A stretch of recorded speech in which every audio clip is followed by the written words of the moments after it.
Good morning, my dear students and faculty members who are watching this channel and this video. Myself, Dr. K.C. Soni, Associate Professor in Geology, Government Lohia Postgraduate College, Churu, affiliated to Maharaja Ganga Singh University, Bikaner. On behalf of Geology Department and on behalf of Lohia College, Churu, first of all, I welcome to all of you in this session. In today's session, I will deliver my talk on development of eye or morphogenesis of eye और organogenesis of eye. जैसा कि आपको पता है, zoology department के द्वारा समय समय पर विभिन्न विषयों पे व्याख्यानमालाएं आयोजित की जाती है. आज एम्ब्रियोलॉजी की इस व्याख्यानमाला की श्रृंखला में आँखों का परिवर्तन कैसे होता है, इस पे मैं अपना लेक्चर डिलीवर करूँगा. अब आँखों की स्ट्रक्चर जो है वो बहुत कॉम्प्लिकेटेड स्ट्रक्चर है क्यों बॉडी का ये छोटा सा ऑर्गन है, लेकिन स्ट्रक्चर इसकी बहुत कॉम्प्लेक्स है. क्योंकि इसमें आप ऊपर से देखो तो इसमें आँखों की पलकें हैं, अंदर इसकी हिस्टोलॉजी देखो तो सबसे बार इसमें स्क्लेरोइड होती है, उसके नीचे कॉरोइड होती है, उसके नीचे रेटिना होती है, बीच के अंदर इसके अंदर लेंस है वो डेवलप होता है, और ऑप्टिक नर्व है जो ब्रेन के द्वारा कम्युनिकेट रहती है. अब एक रेटिना में कितनी श्लाका कोशिकाएं हैं, कितनी शंकु कोशिकाएं हैं, कैसे उनका डेवलपमेंट होता है, कैसे ये इमेज की प्रोसेसिंग करते हैं, कैसे ये इमेज को एनालिसिस करते हैं. तो जिस तरह इनकी स्ट्रक्चर टिपिकल है, उसी तरह इसका डेवलपमेंट भी टिपिकल है. क्योंकि आपको जैसे स्टार्टिंग में एम्ब्रियोनिक इंडक्शन का टॉपिक जैसे मैंने डिलीवर किया था, तो उसमें बताया था कि एम्ब्रियोनिक डेवलपमेंट के दौरान कुछ कोशिकाएं दूसरी कोशिकाओं को प्रेरित करती है किसी ऑर्गन की फॉर्मेशंस के लिए. तो यहाँ पर जो कोशिकाएं स्टिमुलेट करती है वो तो एक तरह से इंड्यूसर सेल्स हैं, और इनके जो केमिकल जिन कोशिकाओं पे जाके काम करते हैं उनको रेस्पॉन्सिव सेल के नाम से जाना जाता है. और ये संपूर्ण परिघटना एम्ब्रियोनिक इंडक्शन या इवोकेशन के नाम से जानी जाती है. अब इस इंडक्शन के लेवल भी कई हो सकते हैं. प्राइमरी लेवल का इंडक्शन हो सकता है, सेकेंडरी लेवल का इंडक्शन हो सकता है, टर्सरी लेवल का इंडक्शन हो सकता है. तो यहाँ पर आई डेवलपमेंट के दौरान इंडक्शन के हाईएस्ट लेवल जो होते हैं, प्रेरण के जो अधिकतम स्तर है, वो यहाँ पर देखने को मिलेंगे. अब आई डेवलपमेंट के दौरान एम्ब्रियो की तीन जो लेयर्स है वो मेनली इसमें पार्टिसिपेट करती है. एक तो इसके अंदर भ्रूण की एक्टोडर्म या गैस्ट्रुला की एक्टोडर्म, जिसको अपन सरफेस एक्टोडर्म का नाम दे सकते हैं या सिंपली एक्टोडर्म का नाम दे सकते हैं. तो एक तो गैस्ट्रुला की जो एक्टोडर्म है वो इसके अंदर पार्टिसिपेट करती है. इसके अलावा न्यूरल ट्यूब की जो एक्टोडर्म है, इसको मैं यहाँ नाम दे रहा हूँ न्यूरो एक्टोडर्म. तो न्यूरल ट्यूब की जो एक्टोडर्म है वो भी इसके डेवलपमेंट में पार्टिसिपेट करती है. इसके अलावा मीजोडर्म की जो लेयर्स होती है, क्योंकि आँखों के साथ ऐच्छिक और अनैच्छिक दोनों तरह की मांसपेशियाँ इसमें अटैच है. तो आँखों की वॉलंटरी मसल्स और इनवॉलंटरी मसल्स, इन दोनों की फॉर्मेशन इस मीजोडर्म के द्वारा होती है. अब इनसे कौन कौन सी रचनाएं बनेगी, तो यहाँ पर सरफेस की जो एक्टोडर्म है, इससे तो बनती है आँखों की पलकें यानी आई लिड्स. इसके अलावा आँखों में जो लेंस होता है, उसके लेंस की फॉर्मेशन भी इस सरफेस एक्टोडर्म के द्वारा होती है. न्यूरो एक्टोडर्म जो है यानी न्यूरल ट्यूब की जो एक्टोडर्म है, इससे बनती है ऑप्टिक कप. इसके अलावा रेटिना, इसके अलावा ऑप्टिक नर्व. हाँ, इन सभी की फॉर्मेशन इस न्यूरो एक्टोडर्म के द्वारा होगी. और मीजोडर्म जो होती है, इससे मैंने आपको बताया कि आँखों से रिलेटेड जो मांसपेशियाँ हैं ऑप्टिक मसल्स, इन सभी मांसपेशियों की फॉर्मेशन इस मीजोडर्म के द्वारा होगी. अब इन मांसपेशियों में ऐच्छिक पेशियां भी है, वॉलंटरी मसल्स भी हैं, इनवॉलंटरी मसल्स भी है। वॉलंटरी मसल है वो 6 तरह की होती है और आँखों की मूवमेंट के लिए वो उत्तरदायी है। इन मूवमेंट के द्वारा आप आँखों को आप दाईं तरफ कर सकते हो, बाईं तरफ कर सकते हो, आँखों को ऊपर कर सकते हो, नीचे कर सकते हो। आँखों को आप चाहो तो इस तरह एंटी क्लॉकवाइज घुमा सकते हो, चाहो तो इनको क्लॉकवाइज घुमा सकते हो। तो 6 तरह की ऐच्छिक मांसपेशियाँ इस आँखों के साथ अटैच रहती है। इसके अलावा आइरिस जो होती है, प्यूपिल का जो डायमीटर कम और ज़्यादा होना, ये ऑटोमेटिक प्रोसेस है, ये अनैच्छिक प्रक्रिया है। इसके अंदर जो मसल इन्वॉल्व है वो सर्कुलर मसल्स होती है, रेडियल मसल्स होती है और दोनों मसल्स एक दूसरे के एंटागोनिस्ट काम करती है। तो कई बार आपने देखा होगा जब आप दिन में सिनेमा हॉल के अंदर एंटर करते हैं तो आपको कुछ समय के लिए दिखाई नहीं देता है, 1-2 मिनट तक, बाद में आपको दिखना स्टार्ट हो जाता है। उस केस में क्या होगा, प्यूपिल का डायमीटर चौड़ा हो जाता है। इसी तरह दिन में पिक्चर देखने के बाद में सिनेमा हॉल से जब सब बाहर आते हो, बाहर तेज़ धूप होती है, उसमें प्यूपिल का डायमीटर है वो संकरा हो जाता है।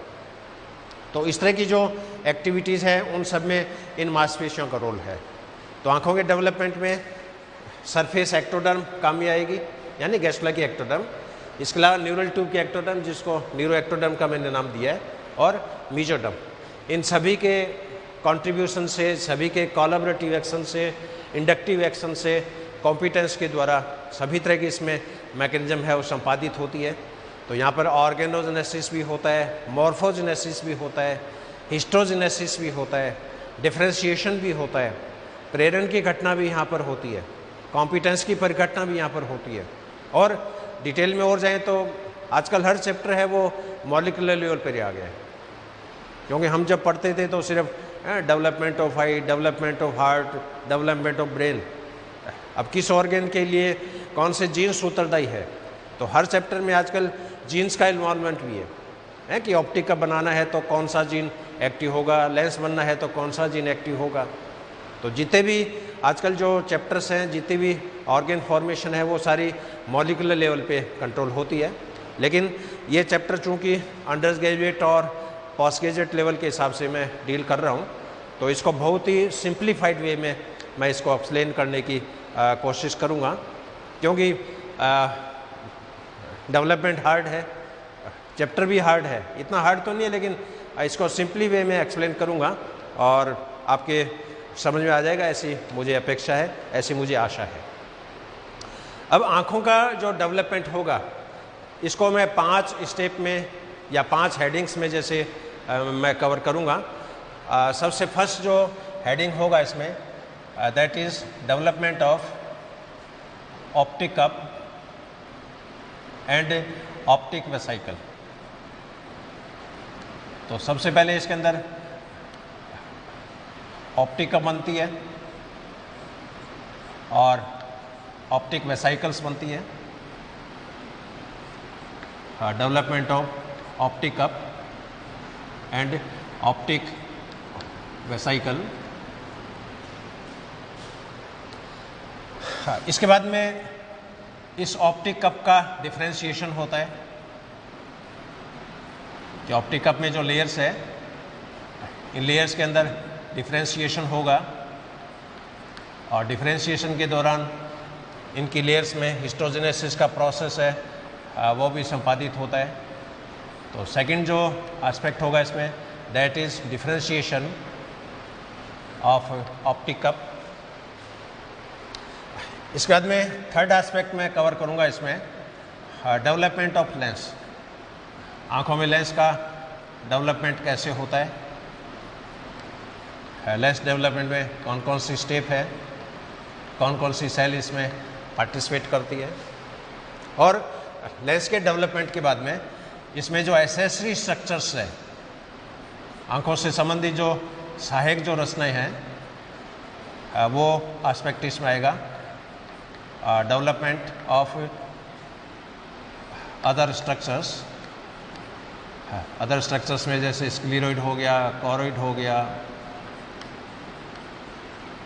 मांसपेशियाँ हो गई, और लास्ट में जो इसमें चेंजिंग आती है वो होती है इसमें पोजिशनल चेंजिंग।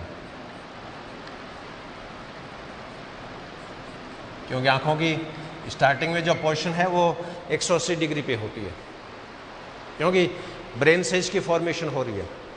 अब गेस्ला के बाद में न्यूरुला जब बनता है तो इसमें डॉर्सल सरफेस में न्यूरल ट्यूब बनती है, और न्यूरल ट्यूब का आगे वाला भाग वो ब्रेन में कन्वर्ट होता है, पीछे वाला जो भाग है वो स्पाइनल कॉर्ड में कन्वर्ट होता है। तो स्टार्टिंग में जो आंखें बनती है वो एकदम 180 डिग्री पे है। इसका आधे एंगल धीरे धीरे कम होता जाएगा। अपने ह्यूमन के एम्ब्रियो में देखें तो एम्ब्रियो में जो आंखें होती है वो स्टार्टिंग में साइड में होती है, यानी एक सीध में है 180 डिग्री पे। अब धीरे धीरे इसके अंदर फिर पोजिशनल शिफ्टिंग होती है और वर्तमान में आप देख रहे हो आंखों का एंगल ये है। तो आप अपनी आंखों से इतने एंगल तक आप देख सकते हो। तो ये मोटा मोटी 5 पार्ट में इस चैप्टर को मैं डिवाइड करूँगा, इस चैप्टर को मैं आपसे शेयर करूँगा। फर्स्ट पार्ट है इसमें development of optic cup and optic vesicle. इसको मैं सीक्वेंस में फिगर के द्वारा, फिगर जैसे मैंने बना रखे हैं। अब इसमें वाइट कलर में जो लेयर्स हैं ये ब्रेन की लेयर है, इसको न्यूरो एक्टोडर्म बोल सकते हैं अपन। This is neuro ectoderm. और ये जो रेड कलर में जो मैंने दिखाई है ये है सरफेस एक्टोडर्म। हालांकि है दोनों एक्टोडर्म ही, लेकिन ये सरफेस की एक्टोडर्म है और इधर ये ब्रेन की एक्टोडर्म है जिसको न्यूरल एक्टोडर्म का नाम दिया है। अब इसमें क्या होगा, न्यूरल ट्यूब के जिस पार्ट में आंखें बनेगी वहाँ पर क्या होगा, एक छोटा सा उभार बनता है, एक प्रोट्यूबरेंस, और इस प्रोट्यूबरेंस को ऑप्टिक वेसिकल के नाम से जाना जाता है। तो जहाँ पर आंखें डेवलप हो रही है उस डेवलपमेंटिंग एरिया में उसके अंदर ये छोटा सा प्रोट्यूबरेंस बनता है और इस प्रोट्यूबरेट एरिया को ऑप्टिक वेसिकल्स के नाम से जाना जाता है। इस ऑप्टिक वेसिकल के ऊपर ये सरफेस एक्टोडर्म प्रेजेंट है। अब और आगे क्या होगा, अब ये जो ऑप्टिक वेसिकल्स हैं ये क्या होगी, मोटी हो जाएगी, इट बिकम्स थिकर, और इसके ऊपर जो सरफेस एक्टोडर्म है उसके अंदर लेंस प्लेकोड का निर्माण होना स्टार्ट हो जाएगा। अब यहाँ पर ये लेंस प्लेकोड की जो फॉर्मेशन है ये एक्चुअल में इंडक्शन के कारण हो रही है, यानी ये जो न्यूरो एक्टोडर्म है, ये न्यूरो एक्टोडर्म इस सरफेस एक्टोडर्म को सिग्नल प्रेषित कर रही है कि आपको लेंस की फॉर्मेशन करनी है। तो यहाँ पर सबसे पहला एम्ब्रियोनिक इंडक्शन यहाँ पर स्टार्ट हो गया है, और इससे पहले एम्ब्रियोनिक इंडक्शन इस न्यूरल ट्यूब की फॉर्मेशन के स्टार्ट हो गया है, क्योंकि न्यूरल ट्यूब के नीचे नोटोकॉर्ड होती है, नर्व कॉर्ड के नीचे नोटोकॉर्ड होती है, और नोटोकॉर्ड से जो सिग्नल निकलते हैं उस सिग्नल के द्वारा ब्रेन की फॉर्मेशन होती है। अब ब्रेन की साइड वाल है उससे आंखों की फॉर्मेशन होती है। तो यहाँ पर ये जो ऑप्टिक वेसिकल है ये यहाँ पर इंडक्टर मॉलिक्यूल्स को सिक्रीट करता है, और इन इंडक्टर मॉलिक्यूल के कारण ये जो सरफेस की जो एक्टोडर्म है इसमें लेंस प्लेकोड का निर्माण होता है, और लेंस प्लेकोड जब बनेगा यहाँ पर सेल्स का एग्रीगेशन हो जाएगा। अब इसमें आप देख रहे हो ऑप्टिक वेसिकल यहाँ पर सिंगल लेयर्ड था, पतला था, अब यहाँ पर ये मोटा हो गया है। अब इस ऑप्टिक वेसिकल्स में क्या होगा, इन्वेजिनेशन का प्रोसेस स्टार्ट होगा। अब यहाँ पर आप देख रहे हो इसके अंदर इन्वेजिनेशन हो रहा है। अब ये इन्वेजिनेशन जब होगा तब इसमें एक ये छिछली कैविटी बन जाती है, सैलो कैविटी बन जाती है, और यही कैविटी आगे चलकर ऑप्टिक कप में कन्वर्ट होती है। तो इस ऑप्टिक वेसिकल एरिया के अंदर इन्वेजिनेशन के द्वारा ऑप्टिक कैविटी बनेगी। अब आगे और चलेंगे तो इसके अंदर इन्वेजिनेशन हो जाएगा, और यहाँ पर ये इस तरह की आप देख रहे हो ये डबल लेयर्ड स्ट्रक्चर्स बन रही है। अब ये वाली जो लेयर है ये तो आगे चलकर आउटर लेयर में कन्वर्ट होगी, इट इज आउटर लेयर, और ये वाली जो है ये आगे चलकर इनर लेयर में कन्वर्ट होगी। इस तरह ऑप्टिक कप जो होता है ये डबल लेयर्ड स्ट्रक्चर है, और ये लेयर कैसी होती है, जैसे मान लीजिए कि गुब्बारा हो जैसे हवा से भरा हुआ, और उस गुब्बारे में आप हाथ से यूँ प्रेशर से आप पंच करो तो आप देखोगे गुब्बारा इन्वेजिनेट हो जाता है, गुब्बारा अंदर से दब जाता है। ये स्ट्रक्चर ठीक उसी तरह की है। तो इसका इन्वेजिनेशन होगा तो इसके अंदर डबल लेयर बन जाएगी, आउटर लेयर इनर लेयर। इसलिए ऑप्टिक कप है ये डबल लेयर्ड स्ट्रक्चर है। इसी तरह की रचना वोमन कैप्सूल में होती है, किडनी के जो नेफ्रॉन्स हैं। तो नेफ्रॉन्स में भी देखो अपने वोमन कैप्सूल है वो डबल लेयर्ड स्ट्रक्चर है, बाहर वाली पैराइटल लेयर, भीतर वाली विसरल लेयर। यहाँ पर इसको आउटर लेयर बोलेंगे या इसको इनर लेयर बोलेंगे। अब लेंस प्लेकोड में आप देख रहे हो, लेंस प्लेकोड में यहाँ पर कोशिकाएं कम थी, लेंस प्लेकोड और मोटा हो गया है। अब इसके अंदर लेंस वेसाइकल्स बनता है। ये लेंस वेसाइकल इस सरफेस एक्टोडर्म से डिटैच होकर सेपरेट हो जाता है और सेपरेट होने के बाद में यही स्ट्रक्चर आगे चलकर लेंस में कन्वर्ट होगी। हालांकि इसमें और भी चेंजिंग आएगी, इसकी और डिटेल में डेवलपमेंट ऑफ लेंस कैसे होता है उसमें मैं आपसे चर्चा करूंगा। अब इस इन्वेजिनेशंस के कारण अब इसमें आप देख रहे हो ये डबल लेयर स्ट्रक्चर बन गई, आउटर लेयर इनर लेयर। अब इसमें आउटर लेयर में क्या होगा, हाँ भीतर की तरफ लेयर है ये तो सेंसोरी लेयर में कन्वर्ट हो जाती है, संवेदी परत में कन्वर्ट हो जाती है, क्योंकि इन कोशिकाओं से आगे चलकर रॉड्स और कॉन्स जो होती है वो बनेंगे। और इसका ये जो होल्ड फास्ट है ये ऑप्टिक स्टॉक में कन्वर्ट हो जाएगा, क्योंकि आँख जो होती है वो ब्रेन से एक छोटे डंठल के समान रचना से कन्वर्ट रहती है, डंठल नुमा रचना के द्वारा जुड़ी रहती है, जिसको ऑप्टिक स्टॉक बोलता है। जैसे आपने स्कोलियोडोन का डिसेक्शन किया होगा कभी, और उसके अंदर आई बॉल जैसे रिमूव करते हैं अपन, तो आंखों की आईलिड को जैसे हटाओगे तो उस आंखों के नीचे एक वाइट कलर का एक वृंत है वो जुड़ा रहता है, जिसको ऑप्टिक स्टॉक बोलते हैं। उसके साथ ऑप्टिक नर्व भी जुड़ी रहती है, पैथेटिक नर्व भी जुड़ी रहती है। तो ये ऑप्टिक वेसाइकल और ऑप्टिक कप जो होगा ये कप के समान रचना में कन्वर्ट हो जाएगा और इसमें डबल लेयर बन जाएगी, आउटर लेयर इनर लेयर। अब इस ऑप्टिक कप की आउटर लेयर और इनर लेयर में आगे चलकर इसमें फिर डिफरेंशिएशन होता है, जो इसका सेकंड पार्ट है। तो फर्स्ट पार्ट इसका हो गया development of optic cup and optic vesicle. अब सेकंड स्टेप में क्या होगा, इस ऑप्टिक कप की जो सेल्स हैं इनके अंदर फिर विभेदन की प्रक्रिया होती है, डिफरेंशिएशन की प्रक्रिया होती है। और डिफरेंशिएशन में आप जानते हो कि मॉर्फोलॉजिकल डिफरेंशिएशन होता है, फिजियोलॉजिकल डिफरेंशिएशन होता है, बायोकेमिकल डिफरेंशिएशन होता है, जीन लेवल पे डिफरेंशिएशन होता है। तो यहाँ पर जो डिफरेंशिएशन होगा उसके अंदर अलग तरह की स्पेशल लेयर्स बनेगी और ये लेयर्स आगे चलकर आंखों के कंपोनेंट्स में कन्वर्ट होती है। तो इस फर्स्ट स्टेप को एक बार मैं फिर रिपीट कर दूं बहुत ही ब्रीफ में। ये ब्रेन की एक्टोडर्म, जिसको न्यूरो एक्टोडर्म बोलेंगे, ये सरफेस एक्टोडर्म। ब्रेन एक्टोडर्म में प्रोट्यूबरेंस के द्वारा ऑप्टिक वेसाइकल्स बनती है, ऑप्टिक वेसाइकल्स मोटी होती है और ये सरफेस एक्टोडर्म को इंडक्टर सिग्नल भी यहाँ पर प्रेषित करती है, जिससे यहाँ पर लेंस प्लेकोड का निर्माण होता है। अब इस ऑप्टिक वेसाइकल में इन्वेजिनेशन होगा और छोटे कप के समान रचना बनेगी। जो जो इन्वेजिनेशन हो जाएगा ये सैलो कैविटी जो होती है बन जाती है और ये डबल लेयर्ड कप जो होता है वो बन जाता है। तो ऑप्टिक वेसाइकल है वो ऑप्टिक कप में के अंदर कन्वर्ट हो जाती है। अब ये इसके अंदर आउटर लेयर, ये इसकी इनर लेयर और ये इसका जो स्टॉक है इसको ऑप्टिक स्टॉक बोलेंगे।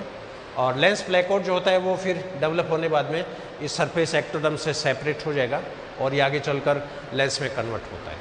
अब ये सरफेस एक्टोडर्म, ये लेंस, ये ऑप्टिक कप। अब ऑप्टिक कप में विभेदन कैसे होगा, डिफरेंशिएशन कैसे होगा, वो इसकी सेकंड स्टेप है। हाँ, अब ऑप्टिक कप और ऑप्टिक वेसाइकल्स के बनने के पश्चात इसकी जो सेकंड स्टेप है जिसके अंदर ऑप्टिक कप का डिफरेंशिएशन होता है। और ऑप्टिक कप ये जैसे पहले वाले डायग्राम की आगे की स्टेज जैसे दिखाई है, ये ऑप्टिक कप है पूरा, ये इसकी आउटर लेयर हो गई, ये इसकी इनर लेयर हो गई। अब इसमें क्या होगा, ऑप्टिक कप में सेलुलर डिफरेंशिएशन होता है इसका एक तरह से हिस्टोजेनेसिस होता है, ये मान के चलिए, एक तरह से डिफ्रेंशिएशन होता है। तो यहाँ पर सबसे बाहर जो सेल्स की लेयर्स बनेगी ये तो कहलाती है पार्स सीका रेटिनी, पार्स सीका रेटिनी। और भीतर वाली जो लेयर्स जो कि इनर कप की इनर लेयर को टच कर रही है ये कहलाती है पार्स ऑप्टिक रेटिनी। अब इसमें पार्स सीका रेटिनी जो है ये लेयर अपेक्षाकृत पतली होती है, पार्स ऑप्टिक रेटिनी जो है ये अपेक्षाकृत मोटी होती है। अब लेंस का डेवलपमेंट यहाँ पर स्टार्ट हो रहा है और ये ऑप्टिक कप जो होता है ये पूरे इस आंखों के लेंस को चारों तरफ से घेर लेता है। पहले लेंस आपने देखा इस सरफेस एक्टोडर्म के जस्ट नीचे था, लेंस प्लेकोड बना, लेंस वेसाइकल्स बना, ये फिर इससे सेपरेट हो गया है और ये भीतर की तरफ धकेल दिया गया। अब ये पूरा लेंस इस डबल लेयर्ड ऑप्टिक कप के द्वारा क्या है आवृत हो चुका है, घिर चुका है। अब इसमें क्या होगा, पार्स ऑप्टिक रेटिना के अंदर डिफ्रेंशिएशन होगा, पार्स सीका रेटिना के अंदर डिफ्रेंशिएशन होगा और इस डिफ्रेंशिएशन के द्वारा एक्चुअल में हिस्टोजेनेसिस का प्रोसेस होता है। क्योंकि अब सारी जो परिघटनाएं चल रही है वो सेल के अंदर चल रही है, सेल के अंदरूनी हिस्सों में चल रही है, तो इन दोनों लेयर के अंदर हिस्टोजेनेसिस का प्रोसेस होता है। अब सबसे पहला जो हिस्टोजेनेसिस का प्रोसेस है ये पार्स ऑप्टिक रेटिना के अंदर होता है। और पार्स ऑप्टिक रेटिना में क्या होगा, इस पार्स ऑप्टिक रेटिना के अंदर डिवीजन होता है और इस डिवीजन के कारण दो तरह की लेयर्स इसमें बन जाएगी। एक तो आउटर न्यूरोब्लास्टिक लेयर यानी सबसे बाहर की तरफ आउटर न्यूरोब्लास्टिक लेयर, और सेकेंड लेयर जो बनती है ये कहलाती है इनर न्यूरोब्लास्टिक लेयर। तो पार्स ऑप्टिक रेटिना जो थी ये डबल लेयर के अंदर डिफ्रेंशिएट हो जाएगी, पार्स आउटर न्यूरोब्लास्टिक लेयर और भीतरी इनर न्यूरोब्लास्टिक लेयर। अब इन दोनों के बीच में एक पतली बेसमेंट मेम्ब्रेन्स और पाई जाती है। अब आउटर न्यूरोब्लास्टिक लेयर जो होती है इससे आगे चलकर रेटिना की स्लाका और शंकु कोशिकाएं जो होती है वो बनती हैं रॉड्स एंड कॉन है। क्योंकि रेटिना की यदि आपको हिस्टोलॉजी याद हो तो उसमें कम से कम 10 अलग अलग तरह की लेयर्स पाई जाती है। सबसे ऊपर उसमें रॉड्स एंड कॉन होती है, स्लाका और शंकु, जिसके अंदर रोडोप्सिन और आइडोप्सिन पिगमेंट होता है। इसके नीचे फिर बाइपोलर सेल्स होती है, बाइपोलर सेल की जो डेंड्राइट होती है वो रॉड्स और कॉन्स के एक्सोन के साथ सिनप्स बनाती है। इसी तरह बाइपोलर लेयर की जो एक्सोन होती है वो उसके नीचे गैंग्लियन लेयर होती है, उसके साथ सिनप्स बनाती है। तो रेटिना में दो तरह के सिनप्स बनते हैं, एक तो आउटर सिनप्स रॉड और बाइपोलर सेल्स के बीच में, और सेकंड सिनप्स जो बनता है वो बाइपोलर सेल्स और गैंग्लियन सेल्स के बीच में। तो इसमें आउटर लेयर जो होती है ये स्लाका और शंकु कोशिकाओं का निर्माण करती है। इसके अलावा इसकी कुछ सेल भीतर की तरफ माइग्रेट करती है और उनके माइग्रेट करने से गैंग्लियोनिक लेयर जो होती है उसकी फॉर्मेशन होती है। जबकि इनर जो लेयर है, इनर न्यूरोब्लास्टिक लेयर, इससे आगे चलकर बाइपोलर नर्व सेल जो होती है रेटिना की उसकी फॉर्मेशन होगी। तो रेटिना की तीनों तरह की सेल्स कौन कौन सी, सबसे ऊपर स्लाका और शंकु कोशिकाएं, रॉड एंड कॉन लेयर्स, इसके नीचे बाइपोलर लेयर, इसके नीचे गैंग्लियन लेयर। तो यहाँ पर रॉड एंड कॉन्स का निर्माण आउटर न्यूरोब्लास्टिक लेयर से होता है, बाइपोलर लेयर का निर्माण इनर न्यूरोब्लास्टिक लेयर से होता है, और इसके नीचे जो गैंग्लियन लेयर होती है उसका निर्माण इस आउटर न्यूरोब्लास्ट की कुछ सेल नीचे की तरफ माइग्रेट कर जाती है उनके द्वारा होता है। अब इस पार्स ऑप्टिका रेटिना का डिफ्रेंशिएशन हो गया। अब इस डिफ्रेंशिएशन के बाद में फिर सेकंड डिफ्रेंशिएशन होता है पार्स सीका रेटिनी का। और पार्स सीका जो रेटिनी है इससे दो तरह के डिमार्केशन होंगे, दो तरह की रचनाएं इससे बनेगी। इसमें एक रचना तो बनती है पार्स सीलियरिस रेटिनी, पार्स सीलियरिस रेटिनी, और सेकंड स्ट्रक्चर जो इससे बनती है वो है पार्स इरिडिका रेटिनी, पार्स इरिडिका रेटिनी। तो यहाँ पर पार्स सी का जो रेटिनी है इसमें दो तरह का डिमार्केशन हो जाएगा, दो तरह की सेलुलर लेयर्स में ये विभेदित हो जाएगी, पार्स सीलियरिस रेटिनी और पार्स इरिडिका रेटिनी। अब पार्स सीलियरिस रेटिनी और पार्स इरिडिका रेटिनी, इन दोनों से अलग अलग तरह की रचनाएं बनती है। अब यहाँ पर इसमें नाम से स्पष्ट है सीलियरिस, इसमें आँखों की जो सीलियरी बॉडी होती है उसकी फॉर्मेशन इससे होगी, सीलियरी बॉडी के साथ जो मांसपेशियाँ अटैच होती है उसकी फॉर्मेशन इससे होगी। और यहाँ पर इरिडिका मीन्स आइरिस, तो आँखों की जो आइरिस होती है उसकी फॉर्मेशन और आइरिस की जो मांसपेशियाँ हैं उसका निर्माण इसके द्वारा होगा। तो यहाँ पर पार्स सीलियरिस रेटिना जो है इससे तो बनती है एक तो सीलियरी बॉडी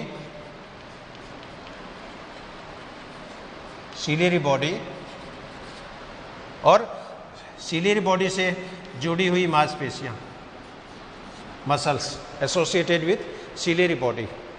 इसी तरह पार्स इरिडिका रेटिनी जो होती है इससे आगे चलकर बनती है एक तो आँखों की आइरिस और आइरिस से जुड़ी हुई मांसपेशियाँ। आइरिस जो होती है उसमें एक तो सर्कुलर मसल्स होती है, एक उसमें रेडियल मसल्स होती है। तो सर्कुलर मसल्स में जब कॉन्ट्रैक्शन होता है प्यूपिल का डायमीटर कम हो जाता है, रेडियल मसल में जब कॉन्ट्रैक्शन होता है प्यूपिल का डायमीटर बढ़ जाता है। तो ये लाइट की एक्टिविटी के दौरान, लाइट के एक्शंस के दौरान, किस तरह की लाइट के आप संपर्क में आ रहे हो उस दौरान इसके अंदर ये मूवमेंट होती है। तो यहाँ पर ये जो आइरिस के साथ जो जुड़ी मांसपेशियाँ हैं ये सारी एनर्जिक प्रकार की होती है, इनवॉलंटरी प्रकार की होती है, जबकि सीलियरी बॉडी से जो रिलेटेड मांसपेशियाँ हैं ये जनरली ऐच्छिक प्रकार की होती है, वॉलंटरी प्रकार की होती है। तो यहाँ पर जो प्यूपिल का डायमीटर जो है, प्यूपिल का डायमीटर कम होना, ज़्यादा होना, ये इन मांसपेशियों के कोलैबोरेशंस के द्वारा संपन्न होता है। अब ऑप्टिक वेसाइकल्स का डेवलपमेंट हो गया, ऑप्टिक कप के सेल्स का डिफ्रेंशिएशन हो गया। अब इसके बाद में फिर क्या होता है, लेंस फॉर्मेशन होता है। हालांकि लेंस फॉर्मेशन की स्टेप मैंने साथ साथ में दिखाई है, पहले वाली फिगर में भी आपने देखा कि सरफेस की जो एक्टोडर्म थी उससे लेंस ब्लैकआउट बना है, उसके बाद लेंस वेसाइकल्स बना, लेंस वेसाइकल फिर सेपरेट हो गया और उसके बाद में ये फिर भीतर की तरफ इनपुशिंग होता जाता है। अब इस लेंस के अंदर भीतर की तरफ क्या चेंजिंग आती है, तो लेंस की भी एक तरह से हिस्टोजेनेसिस है, लेंस में भी एक तरह का डिफ्रेंशिएशन है। तो इसकी जो नेक्स्ट स्टेप है, third step, that is development and differentiation of lens. हाँ, अब इसमें थर्ड स्टेप जो होती है वो है लेंस का डेवलपमेंट। लेंस कैसे बनता है, तो पहले के फिगर में आपने देखा कि सरफेस एक्टोडर्म जो थी उस एक्टोडर्म से सबसे पहले लेंस प्लेकोड बनता है।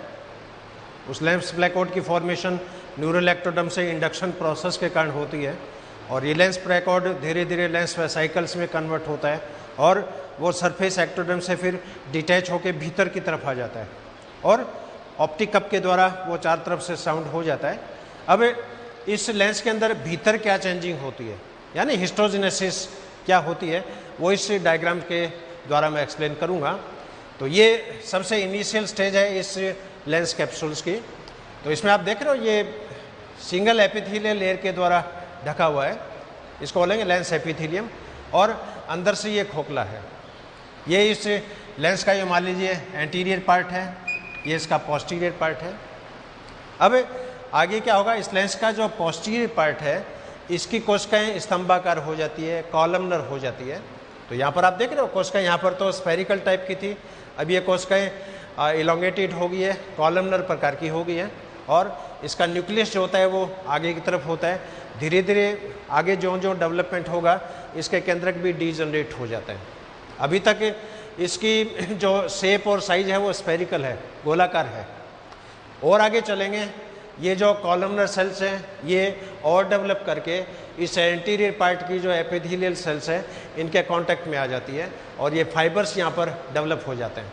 तो ये एंटीरियर लेंस एपिथेलियम है, ये पोस्टीरियर लेंस एपिथेलियम है और पोस्टीरियर लेंस एपिथेलियम की सेल है वो कॉलमनर हो चुकी है, फाइब्रस टाइप की हो चुकी है।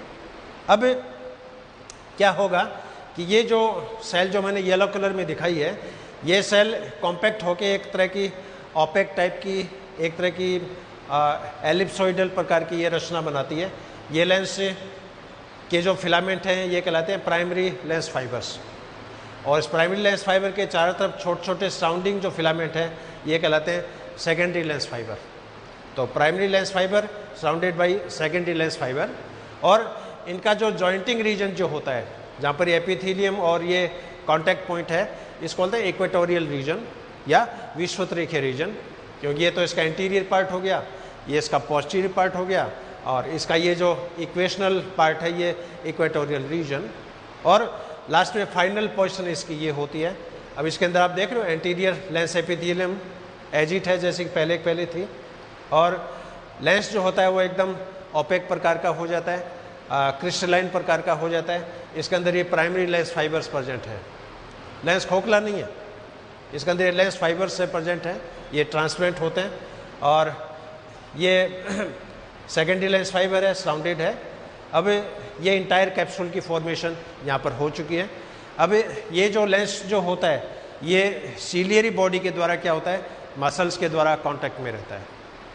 तो सीलियर बॉडी की मसल्स में जब कॉन्ट्रैक्शन होता है तो लेंस भी क्या होगा, लेंस जैसे बाई कॉन्वेक्स टाइप का है तो उसकी जो डायमीटर है वो कम ज़्यादा हो सकता है। तो वो डिपेंड करेगा लाइट का ट्रांसमिशन कैसे है, आप लाइट में देख रहे हो, अंधेरे देख रहे हो, उसी के हिसाब से इस लेंस में भी अकोमोडेशन की जो क्षमता होती है, समंजन की क्षमता जो होती है वो पाई जाती है।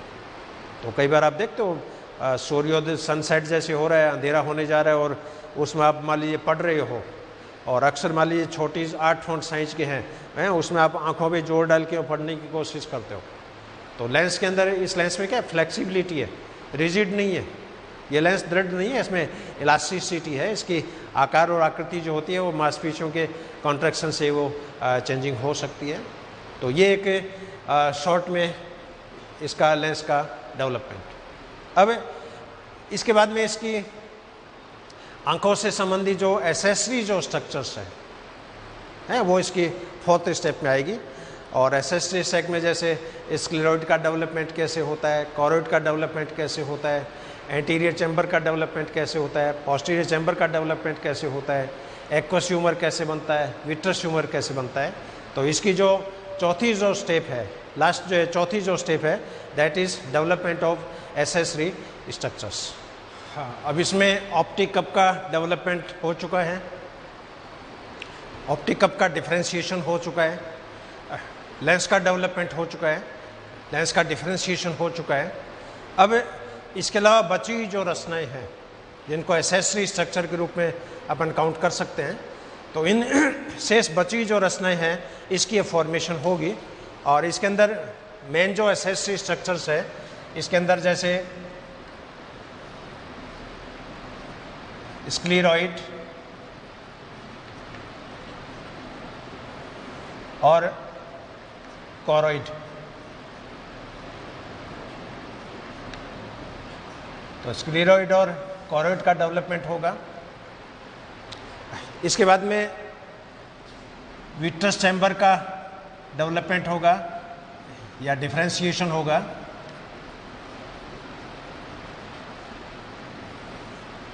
विट्रस चैम्बर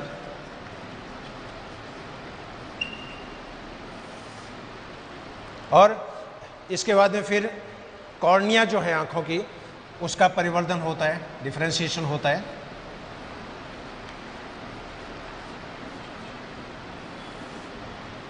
और कॉर्निया के बाद में आंखों की जो पलकें हैं, आईलिड्स, इसका डेवलपमेंट होता है।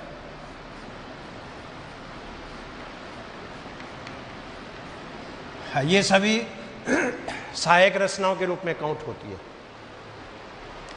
तो ऑप्टिक कप, ऑप्टिक वेसाइकल का डेवलपमेंट, डिफ्रेंशिएशन हो गया, लेंस का डेवलपमेंट, लेंस का डिफ्रेंशिएशन हो गया। अब उसके बाद में ये 4 एसेसरी स्ट्रक्चर है आँखों की, स्क्लेरॉइड और कॉरोइड, विट्रस चैम्बर, इसके बाद में कॉर्निया, इसके बाद में आईलिड्स। अब इसमें जो स्क्लेरॉइड और कॉरोइड जो होती है, इसकी फॉर्मेशन होती है मीजेनकाइम कोशिकाओं के द्वारा। तो scleroid and choroid are formed bye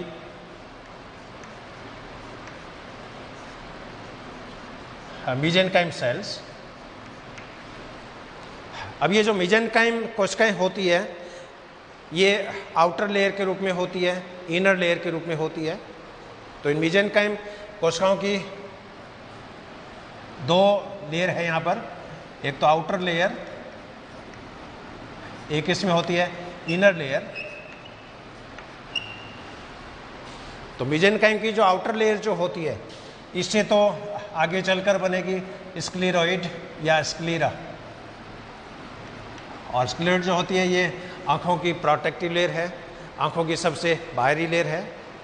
और इनर लेयर जो होती है, इससे बनती है ब्लड कैपिलरीज का नेटवर्क। इट मीन्स इन कोशिकाओं में रक्त केशिकाओं का जाल है, और इन्हीं ब्लड कैपिलरीज के कारण है आँखों के अंदर पिगमेंटेशन होता है। तो कॉरोइड शब्द जहाँ भी आता है, इसका मतलब वहाँ पर ब्लड की सप्लाई है या ब्लड कैपिलरीज का नेटवर्क है। जैसे ब्रेन में भी 2 तरह के कॉरोइड आते हैं, एंटीरियर कॉरोइड प्लेक्सस, पोस्टीरियर कॉरोइड प्लेक्सस। तो स्क्लेरॉइड और कॉरोइड की फॉर्मेशन मीजेनकाइम कोशिकाओं से होगी। और मीजेनकाइम सेल जो है ये 2 सेपरेशन के रूप में, 2 लेयर के रूप में प्रेजेंट हैं, आउटर लेयर के रूप में और इनर लेयर के रूप में। आउटर लेयर जो है इससे स्क्लेरॉइड बनेगी, और इनर लेयर के द्वारा ब्लड कैपिलरीज का नेटवर्क जो होता है। इसमें कॉरोइड शब्द इसीलिए आया है, इसलिए जैसे खरगोश की आँखों वगैरह हम देखा होगा, पिगमेंटेशन है वो अजीब तरह का दिखता है, क्योंकि वहाँ पर ब्लड सप्लाई मैक्सिमम होती है। अब इस स्क्लेरॉइड कॉरोइड से जुड़ी जो मांसपेशियाँ जो होती है, उन मांसपेशियों की फॉर्मेशन 3 मायोटोम्स के द्वारा डेवलप होती है। तो आँखों के डेवलपमेंट के दौरान इसमें 3 तरह के मायोटोम्स इसके साथ एसोसिएटेड होते हैं, जिसमें एक तो होता है प्री मैंडिबुलर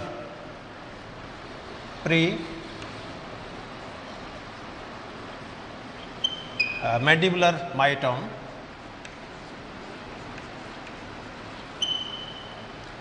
हाँ, एक इसमें होता है मैंडिबुलर मायोटोम।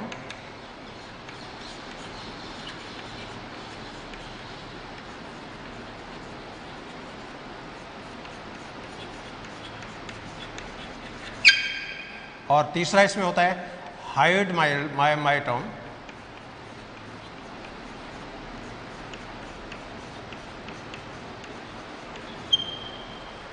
अब ये जो मायोटोम है, ये आगे चलकर मांसपेशियां बनाएंगे। तो आई बाल के रोटेशंस के लिए, आंखों की मूवमेंट के लिए 6 तरह की मांसपेशियां, आई मसल जो है इसके साथ अटैच रहती है। अब इसमें 4 मांसपेशियां जो है वो तो बनती है प्री मैंडिबुलर मायोटोम के द्वारा। एक मसल्स बनती है मैंडिबुलर मायोटोम के द्वारा, और एक मसल्स बनती है हायोइड मायोटोम के द्वारा। अब मैंडिबुलर मायोटोम से जो मांसपेशियां बनेगी, उन मांसपेशियों में मुख्य रूप से होती है एक तो सुपीरियर रेक्टस।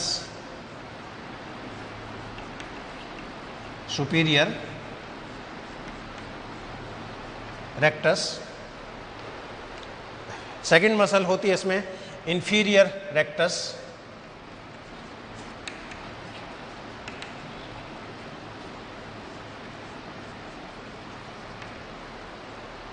तीसरी जो मसल्स बनती है वो होती है इंटरनल रेक्टस।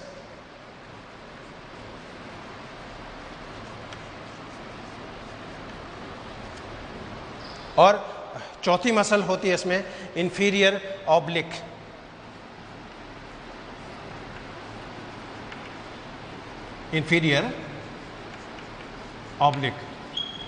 तो 4 तरह की मांसपेशियां इन प्री मैंडिबुलर मायोटोम्स के द्वारा बनेगी।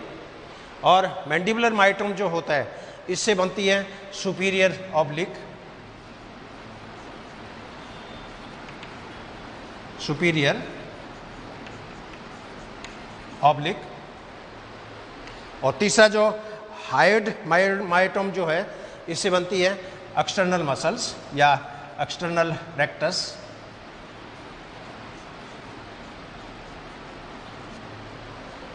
और ये सारी मसल जो हैं ये पेयर के रूप में है, एंटागोनिस्ट हैं, जैसे superior rectus, inferior rectus, internal rectus, external rectus, inferior oblique, superior oblique. अब इन मांसपेशियों के द्वारा आप आँख को चाहो तो लेफ्ट राइट रोटेट कर सकते हो बिना सिर को हिलाए। अपन चाहे तो सिर को भी हिला सकते हैं, लेकिन सिर नहीं हिलाए तो आप आँखों को लेफ्ट साइड में राइट साइड में देख सकते हो। इन आँखों से आप ऊपर की तरफ देख सकते हो, नीचे की तरफ देख सकते हो। इन आँखों को आप चाहो तो एंटी क्लॉकवाइज रूप से रोटेट कर सकते हो, चाहे तो इनको आप क्लॉकवाइज रूप से रोटेट कर सकते हो। तो ये जो मसल्स हैं ये इच्छिक टाइप की मांसपेशियाँ हैं, एक तरह की कंकाली मांसपेशियाँ हैं, स्केलेटल मसल्स हैं, और ये वॉलंटरी मसल्स हैं। और इन्हीं मोमेंट के द्वारा आँखों के अंदर जो अलग अलग डायरेक्शन मोमेंट होती है वो संपादित होती है। तो ये सबसे पहले इसमें स्क्लेरोइड और कोरोइड की जैसे फॉर्मेशन हो जाएगी। अब इसके बाद है विट्रस चैम्बर। अब विट्रस चैम्बर क्या होता है? आँखों में लेंस और उसके पीछे रेटिना, इनके बीच में जो खाली स्पेस है वो खाली स्पेस विट्रस चैम्बर कहलाता है। और इस विट्रस चैम्बर में जो फ्लूइड भरा हुआ है उसको बोलते हैं विट्रस ट्यूमर। और विट्रस ट्यूमर जो है वो लाइफ में एक बार ही बनता है। एक्वस ट्यूमर है उसकी तो रिसाइकलिंग चलती रहती है, और आँखों के अंदर इनकी अमाउंट भी फिक्स होती है। और आँखों इस फ्लूइड के प्रेशर के कारण आँखों के अंदर जो इंट्राओक्युलर जो प्रेशर जो है वो बनता है। और इंट्राओक्युलर प्रेशर कम ज़्यादा हो उस केस में कई बार अपने आँखों से पानी टपकने लग जाता है, आँखों से फ्लूइड का सिक्रेशन होने लग जाता है, जो आगे चलकर ग्लूकोमा जो डिजीज़ होती है, मोतियाबिंद जो डिजीज़ होती है, उस तरह की बीमारी में कन्वर्ट हो जाती है। तो आँखों के लेंस और रेटिना के बीच का जो खाली स्पेस है जिसकी साइज़ बड़ी होती है और उसके अंदर जो तरल भरा हुआ है उस तरल को विट्रस चैम्बर के नाम से जाना जाएगा, और इसमें जो फ्लूइड है उसको विट्रस ट्यूमर के नाम से जाना जाएगा। अब इसके बाद में फिर कॉर्निया। और कॉर्निया है ये सबसे बाहर का पारदर्शी आवरण है, यानी स्क्लेरोइड है वो तो पीछे का पार्ट है और कोरोइड के साथ एकदम टाइटली पैक्ड है। अब स्क्लेरोइड का आगे वाला जो भाग आँखों को जो एकदम ढका हुआ है ये पारदर्शी है, और ये पारदर्शी भाग जो होता है ये कॉर्निया कहलाता है। तो कॉर्निया है ये ट्रांसपेरेंट रीजन है, और इसी के द्वारा लाइट की इसके अंदर क्या है एंट्री होती है। अब कॉर्निया और लेंस के बीच में जो खाली जो स्पेस है उसके अंदर जो तरल भरा रहता है उसको एक्वस ट्यूमर के नाम से जाना जाएगा। तो आँखों के अंदर दो तरह का ट्रांससेलुलर फ्लूइड है, लेंस के आगे एक्वस ट्यूमर, लेंस के पीछे विट्रस ट्यूमर। अब आँखों की जो पलकें होती है आईलिड्स, आँखों की पलकों की फॉर्मेशन सरफेस एक्टोडर्म से होती है। तो आँखों की पलकें बन जाएगी। अपने ह्यूमन के यदि एम्ब्रियो देखें, अबॉर्शन के एम्ब्रियो, तो उसमें आप देखते हो 3-4 महीने में पूरी आँख है वो पलकों के द्वारा ढकी है और बीच में से एक हल्की सी खाँच है, पलकें सेपरेट नहीं है। लेकिन बच्चा जब गर्भ में 6 महीने का हो जाएगा, 7 महीने का हो जाएगा, उसके बाद में हॉरिजॉन्टल जो लाइन है ये सेपरेट होती है और बच्चे की आँखें हैं वो फिर धीरे धीरे खुलती है। तो आँखों की पलकों का जो निर्माण है, ये पलकों का निर्माण सरफेस की जो एक्टोडर्म है उसके द्वारा होता है। और सबसे लास्ट में फिर आँखों की जो पोजीशन है वो चेंज होगी। तो अभी जैसे मैंने बताया कि स्टार्टिंग में जो आँखें हैं वो साइड में बन रही है, इसलिए उनका एंगल जो होता है स्टार्टिंग में ये एंगल होता है 180 डिग्री, और इसके बाद में ये एंगल हो जाएगा 160 डिग्री। सबसे पहले 180 डिग्री, इसके बाद में आंखों का एंगल ही हो जाता है 160 डिग्री, और 160 डिग्री के बाद में ये एंगल हो जाता है 160 डिग्री, और लास्ट में ये इनकी एंगल हो जाता है 71 डिग्री। और बाकी की जो आँखों की जो पोर्शन है ये एनिमल टू एनिमल डिपेंड करेगी। जैसे टेडपोलारों में आँखों की पोर्शन अलग तरह की होती है, मेंढक में पोजीशन अलग अलग तरह की होती है। क्रॉ के अंदर देखा होगा, क्रॉ के अंदर जैसे लेटरल पोजीशन है, अपने ह्यूमन के अंदर जैसे एंटीरियर पोजीशन है, और दोनों आँखों के बीच में जो इंटरवेल है ये इंटरवेल भी करेक्टरिस्टिक्स होता है। और ह्यूमन के अंदर अब इवोल्यूशन चल रहा है, मानव की छठी नस्ल है वो ऑस्ट्रेलिया में बनने जा रही है, तो उनके अंदर क्या होगा, आँखों के बीच में जो गैप है वो धीरे धीरे कम हो रहा है। तो अभी तो आपकी बाइनोकुलर विजन है, और धीरे धीरे जब आँखों के बीच में जब गैप कम हो जाएगा तो आप केवल एक ही डायरेक्शंस में आप देख सकोगे। अभी तो अपन क्या है, लेफ्ट साइड में देख लेते हैं, राइट साइड में देख लेते हैं, ये इतना जो एंगल है इस एंगल तक आपकी आंखों का विजन है। लेकिन आंखों के बीच में जब एंगल कम हो जाएगा तब आपको गर्दन घुमा के देखना पड़ेगा। तो ये जो लास्ट चेंजिंग जो होती है ये एंगल की शिफ्टिंग होती है, एंगल का एडजस्टमेंट होता है। और एंगल की जो शिफ्टिंग है ये अलग अलग प्राणियों में अलग अलग होती है, और ये जाति विशिष्ट है। और कई बार ये एंगल प्रॉपर फॉर्मेशन नहीं होता है, तो उस केस में फिर कई बार देखा होगा बाडी आंखें होती हैं कुछ बच्चों की। अब हालांकि वो आई मसल्स की वजह से होती है, उनका ऑपरेशन होता है, लेकिन फिर भी एंगल के जरा सी 1 डिग्री का भी जरा सा मिस्टेक रह गया तो आंखों की जो बायलेटरल सिमेट्री है देखने की वो टोटल चेंज हो जाती है। और ऐसे बच्चों को फिर ऑपरेशन करना पड़ता है, या फिर पर्टिकुलर जो लेंस होते हैं उनको काम में लेना पड़ता है, क्योंकि बच्चों की आजकल हेल्दी डाइट नहीं है, हेल्दी न्यूट्रिशंस नहीं है।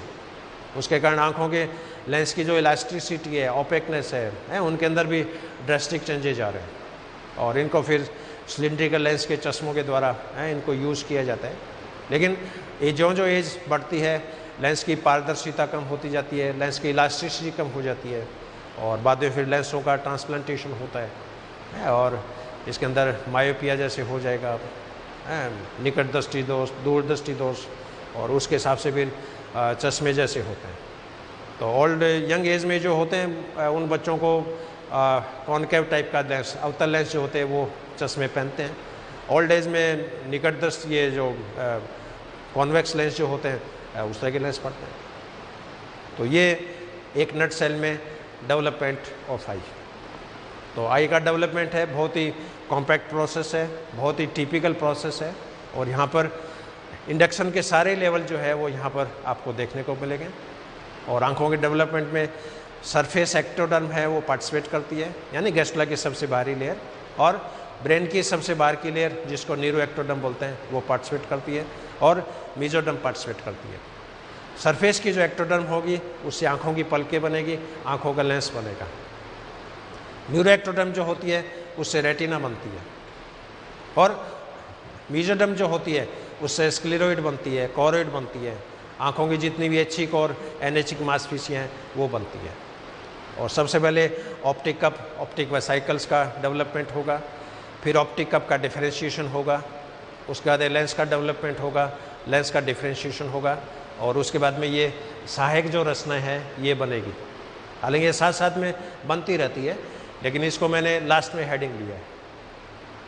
अब होने को तो पूरा ऑप्टिक जैसे बन गया, अब एसेसरी रचना में स्क्लेरोइड, कॉरोइड बनेगी, ये मेसेंकाइम सेल से बनती है।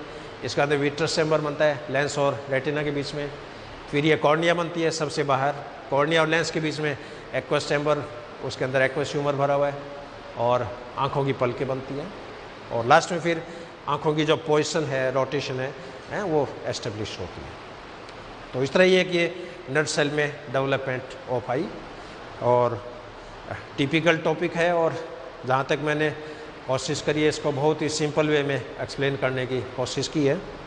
और फिर भी आप इस वीडियो को आप 3-4 बार आराम से आप ध्यान से सुनो, ध्यान से इसको देखो, और साथ में अपने नोट्स हैं वो बनाते जाओ। इस पूरे पेज का जो एक पेज में आप समरी बना लो, समरी आपके दिमाग में जब बैठ जाएगी तो उसका टॉपिक आपके समझ में आ जाएगा।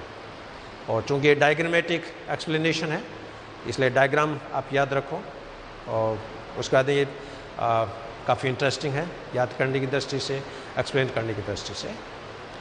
और अंत में एक बार मैं हमारे डिपार्टमेंट की तरफ से, मेरी तरफ से आप सभी को highly thank you, I am highly thankful to you, I am highly grateful to you. Have a good day, have a great day, thank you very much.